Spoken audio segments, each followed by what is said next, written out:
اللہ نے فرمایا کہ ڈرو مت، میں تمہارے ساتھ ہوں کہ سنتا اور دیکھتا ہوں۔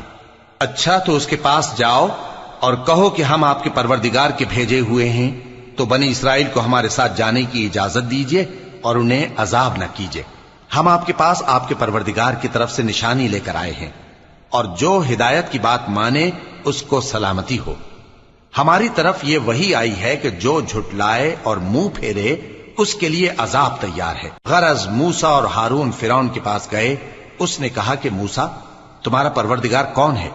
کہا کہ ہمارا پروردگار وہ ہے جس نے ہر چیز کو اس کی شکل و صورت بخشی، پھر راہ دکھائی۔ کہا تو پہلی قوموں کا کیا حال ہوا؟ فرمایا کہ ان کا علم میرے پروردگار کو ہے جو کتاب میں لکھا ہوا ہے۔ میرا پروردگار نہ چوکتا ہے نہ بھولتا ہے۔ وہ وہی تو ہے جس نے تم لوگوں کے لیے زمین کو فرش بنایا اور اس میں تمہارے لیے رستے بنا دیے